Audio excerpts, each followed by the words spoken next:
Hello and welcome to the ICT Pulse podcast. I'm Michelle Marius, your host and the editor and publisher of ICT Pulse, the online platform where we discuss ICT issues from a Caribbean perspective.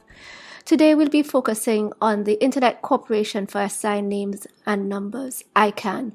For long-standing readers of ICT Pulse, we have on the odd occasion highlighted issues that are being addressed by Icann, but we really have not had an in-depth discussion about the organization and why it is important to understand what it does. To help us navigate the beast that is Icann, we have Albert Daniels, who is no stranger to ICT Pulse. Albert is Icann's Stakeholder Engagement Senior Manager for the Caribbean region, and in the past we have sought his thoughts on some internet governance-related changes that had been occurring. Albert, welcome. Good morning, Michelle, and I say also welcome to your listeners. It's a pleasure to be here. It's perhaps not the first time I've heard Icann referred to as a beast, so I'm happy to be here to perhaps tame that beast to some extent and provide your listeners with some explanation, some overview, and some indication of why it is, critically important to follow what's happening with the Internet Corporation for Assigned Names and Numbers. Excellent, and I'm glad that you're up to the task. So, Albert, Icann, Internet Corporation for Assigned Names and Numbers. How would you explain what Icann is and what it does?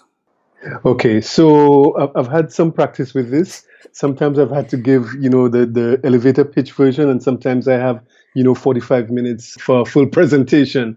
That's to give an idea that it's very broad and there's a lot to talk about with regard to Icann. But in very simple terms, we all use the internet, and every device that is connected to the internet needs a unique identifier that allows users to reach it either with a web browser or by email or using an application. So these unique identifiers are names, like domain names, names of websites and so on, and numbers, which we know as IP addresses, the 192.168.1.1 and so on. So Icann's mission is to ensure the stable and secure operation of the Internet's unique system of identifier, these names and these numbers. So what the Icann organization does is it coordinates the lists. We keep the master list of all the IP addresses and we distribute these globally.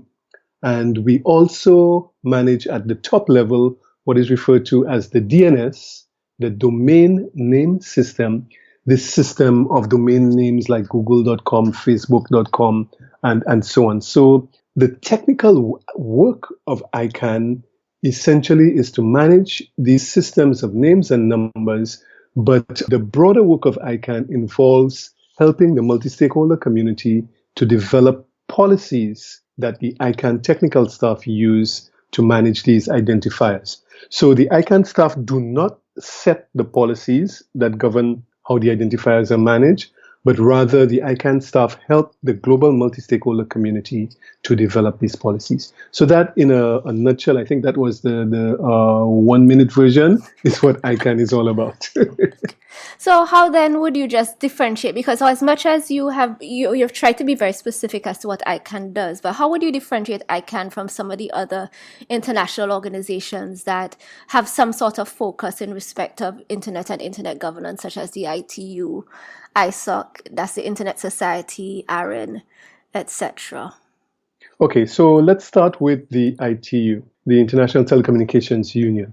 One of the major and clear differences between the way things happened in Icann and the way things happen in the ITU is the approach. In Icann, we use what is referred to as a multi-stakeholder bottoms-up approach to policy development, where the stakeholders at the very end are the ones who come up with ideas for policy development. They're the ones who have the discussions on policy development. And that whole policy development process goes up the chain, involving the stakeholders, involving at later stages, government, business community, technical community, and so on. until at the end, at the top level, the Icann board makes a final vote on these policies, whether they should be implemented or not. In the ITU arena, policy development is done through a top-down approach where you have the representatives of governments discussing and deciding on policies which eventually filter down to the stakeholders. So with regard to the Icann and the ITU, that is one particular difference.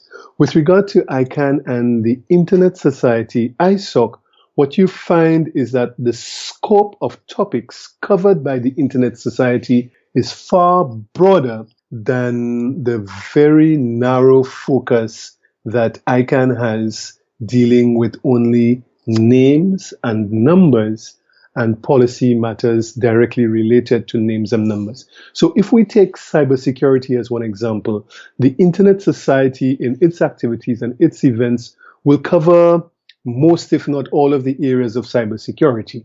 But when Icann activities deal with the issue of security and the internet, we would focus on security aspects related to the domain name system, for example, or IP addressing, DNSSEC and functions like that. So the scope, for example, of what happens in ISOC is a little bit broader than what Icann focuses on. You also mentioned ARIN, the American Registry for Internet Numbers, and there is not so much of a difference when it comes to ARIN because ARIN is one of the global organizations that works very closely with Icann in the distribution of IP addresses. So I mentioned at the beginning that Icann manages this master list of all IP addresses globally. And what we do is these IP addresses are distributed globally through 5 regional internet registries covering, 5 regions of the world. So we have one registry covering Europe, which is referred to as RIPE, one covering Africa, AFRINIC, another one covering Latin America and parts of the Caribbean, LACNIC, and one covering the Asian region, APNIC, and then ARIN, which covers North America, Canada, and parts of the Caribbean.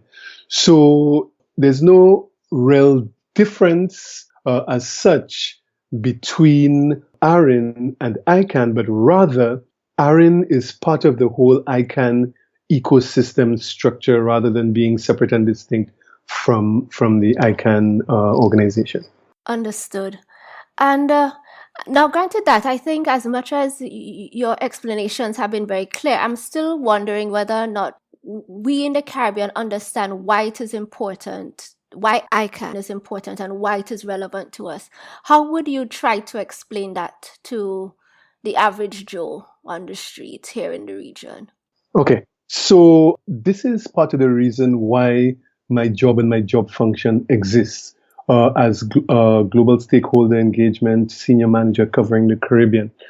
Historically, there has not been the level of participation in Icann policy development activities as the organization feels there should be from the Caribbean in my case.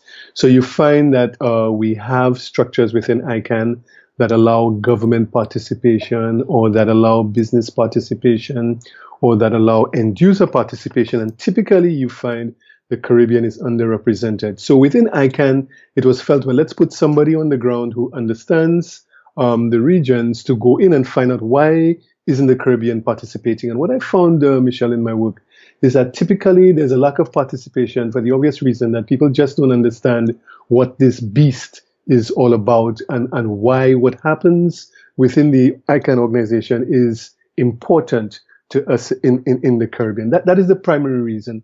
I mean, I've spoken to representatives of government who've never heard the acronym Icann. I've spoken to representatives of the business and end user community who don't understand why they should be participating in something called subsequent procedures or in root server deployment. And in many cases, once we start engaging the stakeholders and they start seeing and understanding the topics that are being discussed in Icann, then gradually what you have is a growing sensibility to the point that, yes, this is important to us in the Caribbean. This is not just something for the more developed world, and we should start participating at a higher level. Understood. And since you at least mentioned your position and role, so tell us a little bit more of what you do as the stakeholder engagement senior manager for the Caribbean. How many countries fall under your portfolio, and what has been some of the highlights of your tenure so far? Okay. So, well, first of all, I like answering the question, where do you live? Because Okay. typically my answer is Caribbean Airlines, Liat, American Airlines, and so on. But I do actually, go home to St. Lucia occasionally to change suitcases, because I cover 32 territories in what I refer to as my Caribbean. So starting with the definition itself, that is interesting to me even to begin with, because my Caribbean is different, to the CTU's Caribbean, the Caribbean Telecommunication Union's Caribbean. It's different to CARICOM's Caribbean, to the OECS Caribbean. It's different to the Caribbean that North America understands. It's different to the Caribbean that the UK understands. There are all of these different definitions of what constitutes the Caribbean. In some cases, Puerto Rico, for example, is considered part of the Caribbean. And then you have the independent territories, but you have the French overseas dependencies, Martinique, Guadeloupe, and so on. You have the Dutch overseas dependencies, Dutch Guiana, Suriname. You have the British overseas dependencies, the British Virgin Islands, and so on. So for me, I consider the islands and the territories like Guyana, Suriname, and Cayenne to be my Caribbean. And also we include territories like Puerto Rico and even Bermuda to an extent as part of the Caribbean. So that is the reason why I do a bit of travel. And the travel is to engage the stakeholders in their environments. So if there are IT activities happening in St. Kitts, I would go across there and engage the stakeholders, do the same in Barbados. If there's an IGF, an Internet Governance Forum, if there's a capacity building for businesses who are into IT in Trinidad, I would go down there.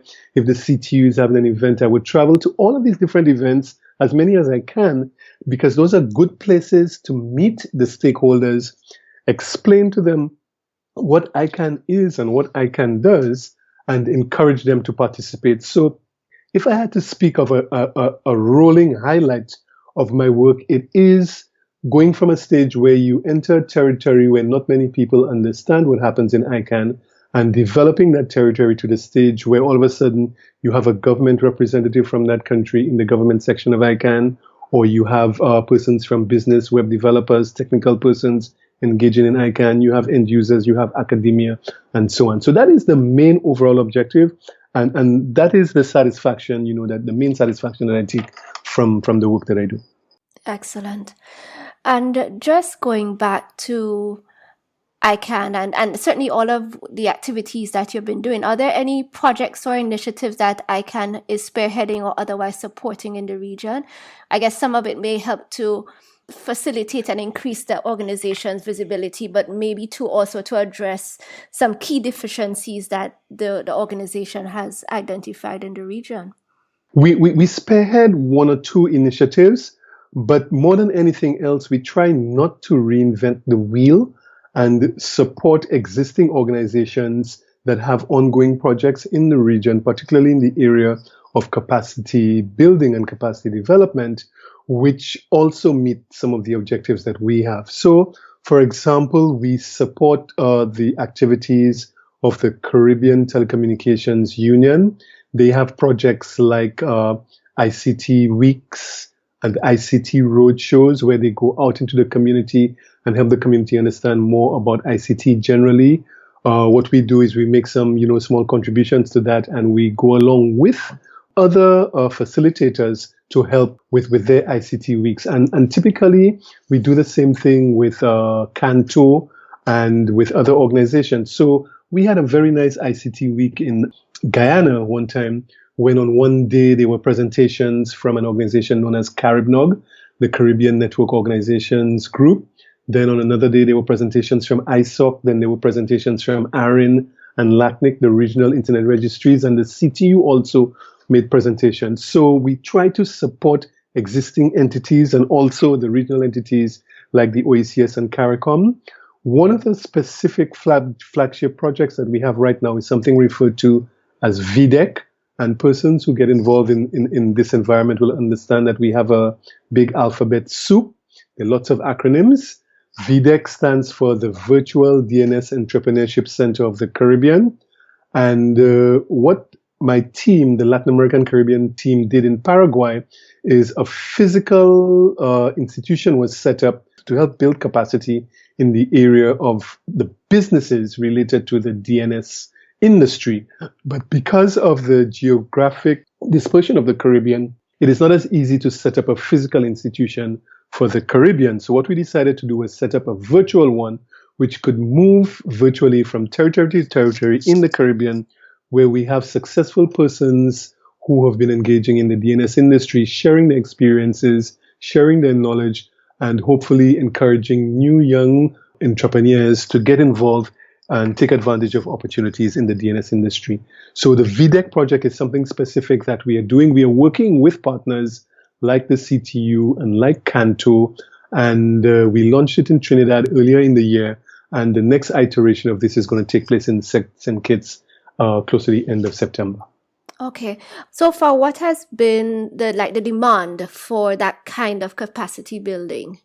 Well, we are in St. Kitts because St. Kitts sort of won the competition for VDEC, because once VDEC was launched, many Caribbean territories said, come, we want to do this in Barbados. Come, we want to do this in St. Kitts. Come, we want to do this in Grenada. Come, we want to do this, in other territories.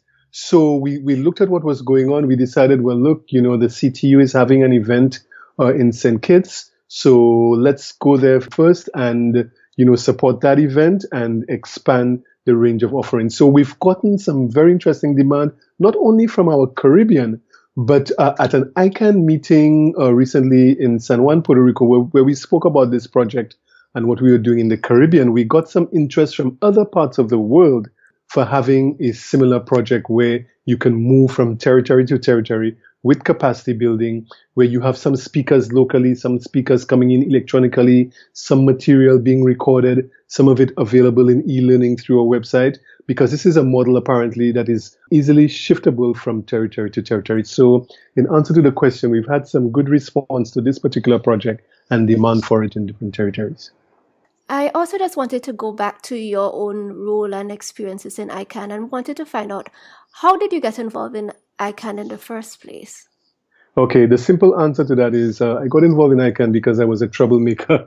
In one of my previous lives, I was actually a CCTLD manager for the top level domain for St. Lucia, the .lc. Mm-hmm. So, and I was also the one who was involved in coordinating bringing the internet to St. Lucia. So you find that I was in a lot of battles with the local internet service provider, fighting with them to get free internet for schools. When misconceptions were being thrown out at public meetings, I would stand up, and try to correct, the explanations that were given out.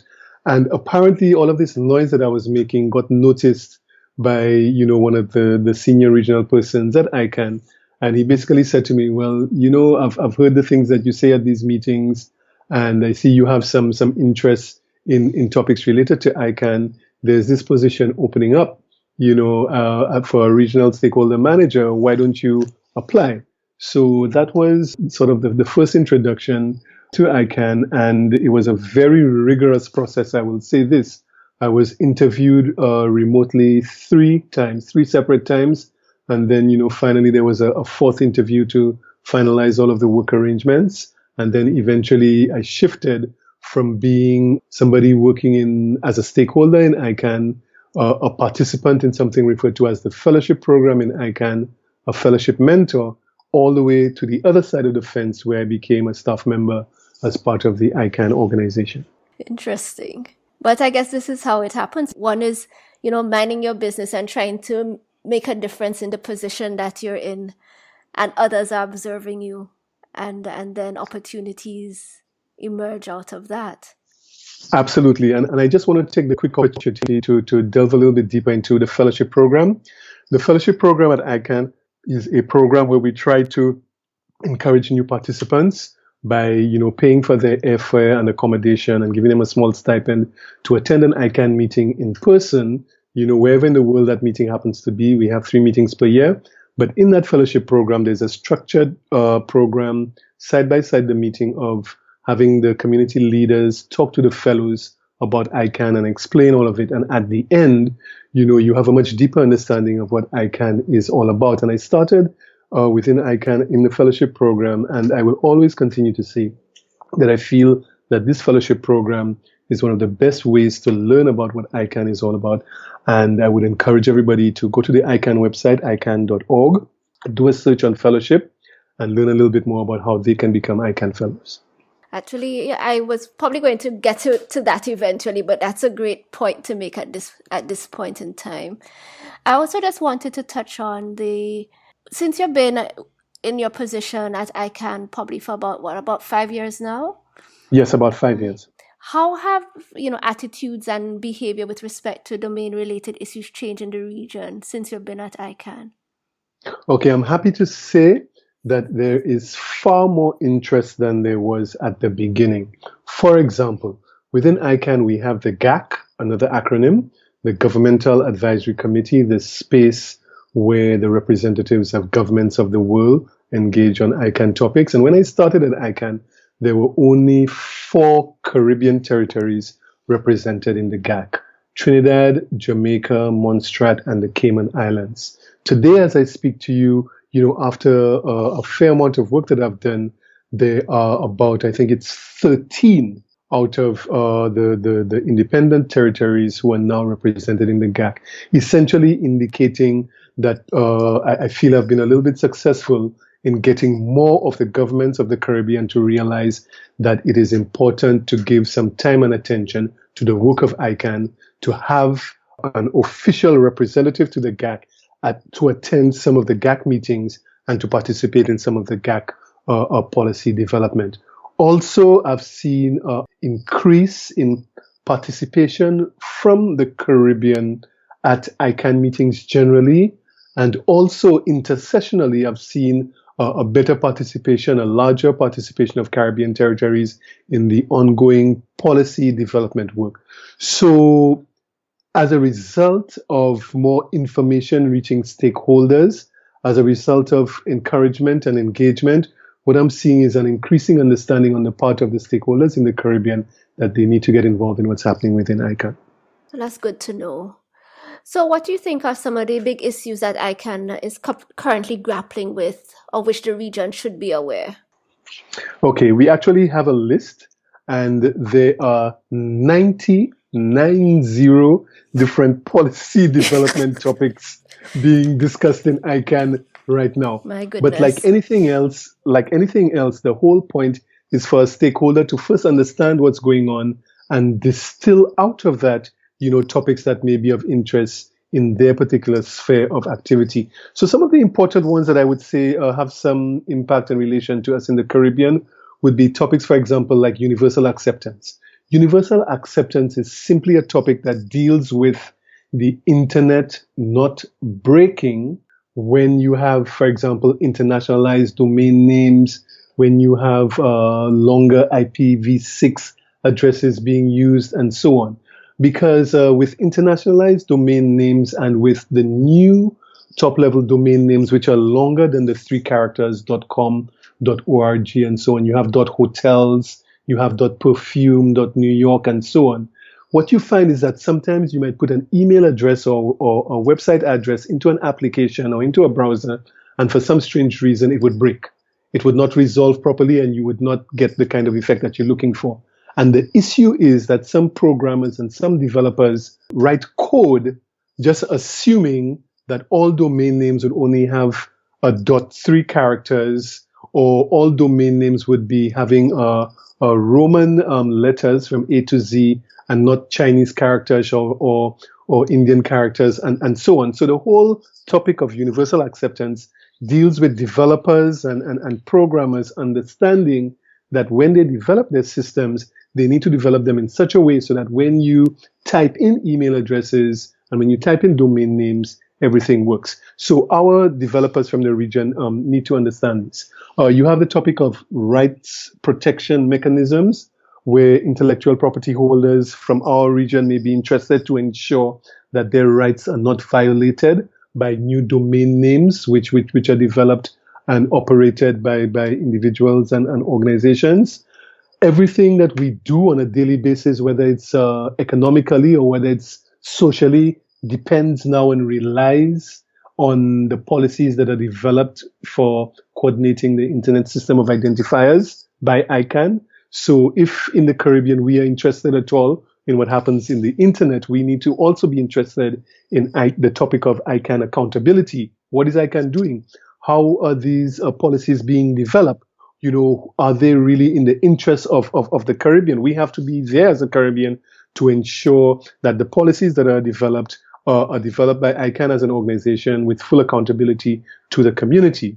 The topic of SSR, security, stability, and resiliency, very important. Do we want a secure and stable internet in the Caribbean? If so, we should be understanding topics like root servers, DNSSEC, IPv6, and so on in the Caribbean. We need to understand these things because, again, they impact what kind of internet we have in the Caribbean. And the last one I would mention for now, generally, is the whole topic of the Ayanna Stewardship. I mean, at one point in the internet's history, you had one government, the government of the United States of America, having final say over all changes that took place at the root zone of the internet with domain names.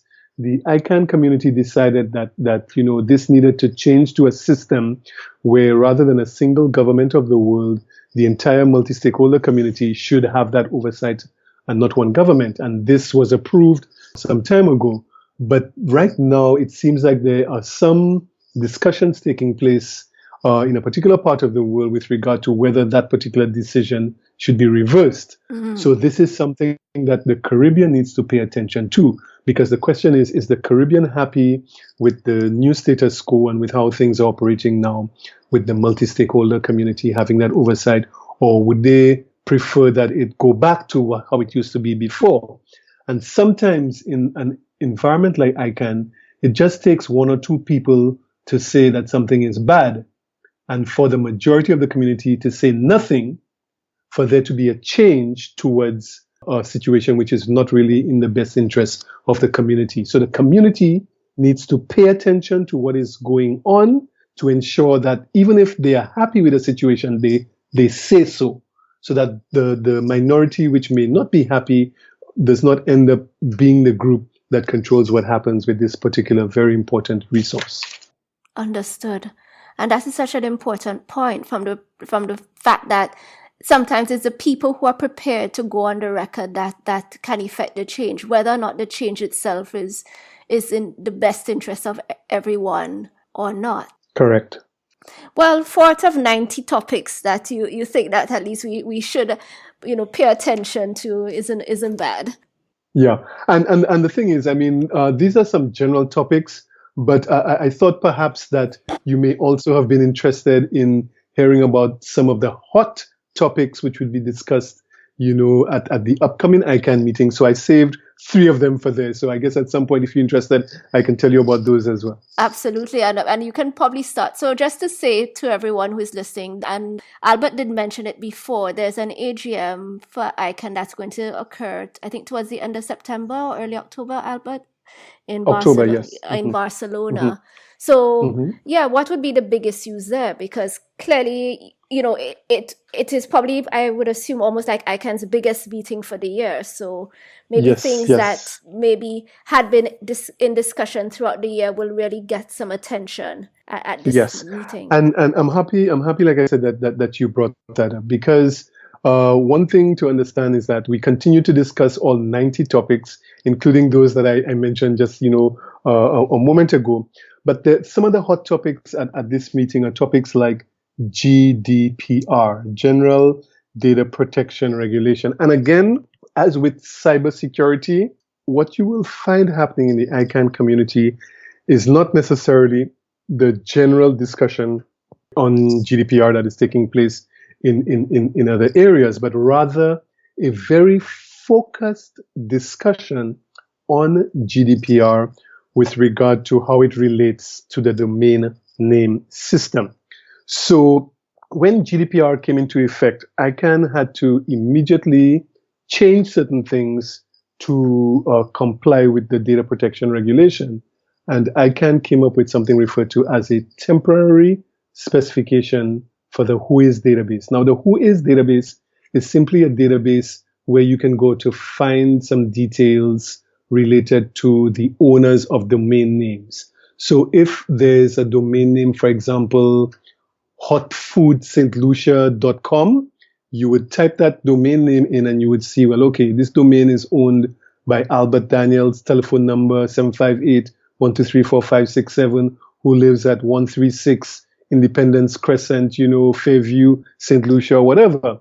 But with the new GDPR regulations, apparently you have to be very careful with how much personal information you keep on individuals. So it's not okay to put out Albert Daniels' address and his telephone number and all this kind of thing. So the specification came into effect, changing the amount of data that's being put out.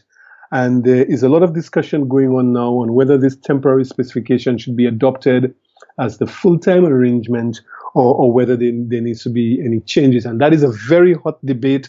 Government has one view, business has a different view, the end users have another view, the private sector's companies operating domain name services have their perspective, and so on. So it's a very hot, what we refer to as cross-community discussion going on.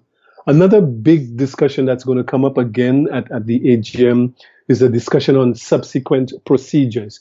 These subsequent procedures relate to the expansion of the domain name system. We started off with .com, .org, .edu, and some others, but then we have some new ones, like I mentioned, .hotels, .cars, and so on. So the question is, what next? How do we look at the success of the last round of bringing in these new domain names? How do we deal with the issue of certain regions like the Caribbean not having a single new domain name in this new round? How do we need to change things? Do we have an ongoing round, or should it have a start and a stop date? All of these questions are going to continue to be discussed in the topic of subsequent procedures. And also related to the domain names, we have approximately $200 million in a fund that was developed from the proceeds of auctions which were held when there was contention for these new domain names that came out. For example, I may have wanted to have a domain name ending in .roti or .rums, but you also, Michelle, may have wanted the same domain name. And what ICANN would do is put the two of us in a room, leave us there for 30 minutes and see whether we were able to resolve it. And if we were not, the mechanism of last recourse was having an auction. So there were several of these auctions, and as a result of the auctions, you have these funds built up. So the question is, what should these funds be now used for, and how should those funds be appropriated? So these funds do not belong to the ICANN organization, but rather they belong to you and the other stakeholders. And it is the ICANN multi-stakeholder community that is now going to be having, ongoing discussions on the framework for determining how to decide how this money is used, and then the procedures finally to actually allocate those funds. So those are three what I would consider hot topics which are going to come up at the annual general meeting, along with all of the others that I mentioned previously. Those are quite exciting, and especially as you have described them. So just a little offshoot off of this whole AGM situation and AGM thought. How much Caribbean representation do you expect at the AGM? The AGM is going to be held in Barcelona, and typically the ability to travel to allocate financial resources and human resources has been one of the challenges for the Caribbean. I do not expect the attendance from the Caribbean in Barcelona to be as high as it was, for example, recently at the meeting in Panama, which is much closer to us in the Caribbean, or even at the meeting that we had in Puerto Rico, which is even closer to the Caribbean. So at those two meetings, we had approximately 20 to 25 persons from the Caribbean in attendance. At the Barcelona meeting, I expect that the number of persons from the Caribbean would be closer to 10 to 15 attending, simply because of the cost of getting to Barcelona, and the logistics of getting their visas and so on. But the thing about Icann meetings is that all Icann meetings are available for remote participation. You can attend sessions remotely. You can ask questions remotely. You can interact with speakers and participants remotely. The only thing is that sometimes, depending on the time zone, you may have to, stay up late at night or wake up early in the morning to engage. But we recognize that physical participation, as much as we support it with the fellowship program and constituency travel support, may not always be possible. So there is this ability to follow Icann meetings remotely. Excellent. I'm actually gearing up to try to figure out what sessions I want to participate in, and I guess, as you rightfully say, whether or not I need to stay up late or wake up early to do so. Yes, Michelle. And it's very easy to participate. The Icann website, of course, is icann.org. But to find out what the schedule is like, you just go to meetings, meetings.icann.org, and you will see the full, for the information of your listeners, you will see the full schedule of sessions. And by clicking on a particular topic, you will be able to see, what may be of interest to you. The sessions are also color-coded. What's for business, what's for government, what's for end users, what is cross-constituency involving a number of constituencies, and so on. So we try as far as possible to make things easy for those who would like to participate. And I just have one more question. We have been at it a while, and I think clearly, I think if we try to delve further into the beast, we all might get a little bit lost today. So I think, just to close off this overview, I just wanted to know, do you have any specific goals you might want to achieve before your tenure as Stakeholder Engagement Senior Manager ends? Yes, and I have, of course, my specific KPIs. One of them relates to filling the gaps. In Icann, we have specific named constituencies. Like I mentioned, a constituency for the government representatives, one for the managers of country codes in the Caribbean, one for end users, one for business, and so on. And we have ongoing projects of identifying the participation gap. So we look at the Governmental Advisory Committee, for example, and we see which Caribbean countries are participating, which ones are not. And the goal would be to get some of those who are not participating to actually participate in Icann activities. The same thing with the at-large, the end users. We have a structure called an ALS, an at-large structure, which is the vehicle for end users participating in Icann. And in some Caribbean territories, like Barbados and Trinidad, you have as many as 3 ALSs participating in Icann, representing the end users.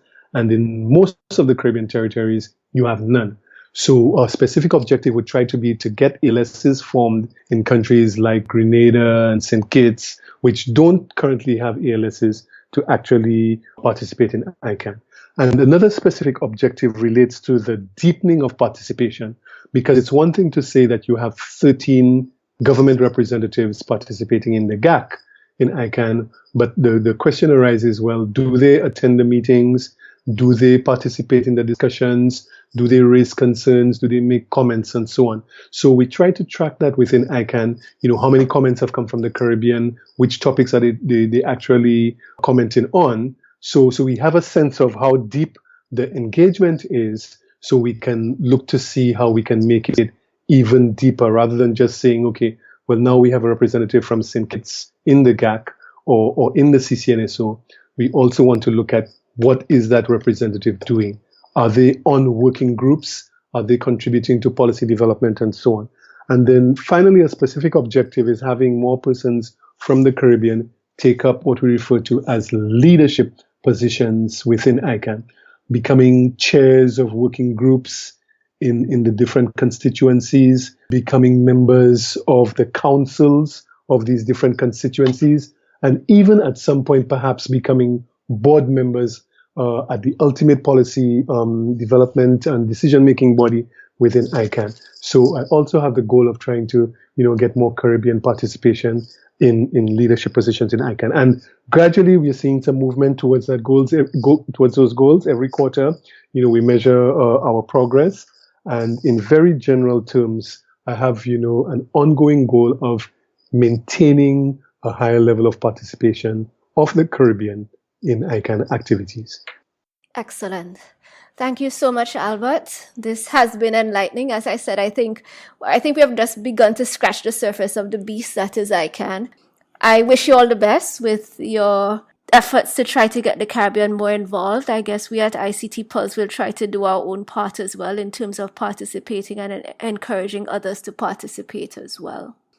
Okay, well, Michelle, I really want to congratulate and thank you for the work that you are doing with ICT Pulse to bring this important message to our regional cross-section of stakeholders. I think your vehicle is unique in terms of its reach across the region. And I just wanted to say to all of the persons listening to this podcast that I am available. If you are thinking about having an event in your country and you feel that some presentation from Icann would be useful, let me know. As I said, I live on Caribbean Airlines, Liat, American Airlines, and the other airlines. So I would, finance my way to come to you to make the presentation. All I need is for you in your country to see if you get somebody to pay for maybe, some coffee breaks. If we're staying for the lunch, maybe, pay for lunch so that we can have a comfortable group in a room to talk about matters that relate to your stakeholders and are of interest to your stakeholders. I work for you as your stakeholder for engagement. So you let me know how I can assist in helping you meet your objectives. Excellent. And we'll put Albert's details in the show notes so one would be able to reach out to him as it might be necessary. So thanks again, Albert, and all the best. Thank you very much, Michelle, for the opportunity to share some information on what I can with your listeners of ICT Pulse. That's it for today's episode. Thank you so much for listening to the ICT Pulse podcast. You can find links to some of the things we talked about on our website, ict-pulse.com.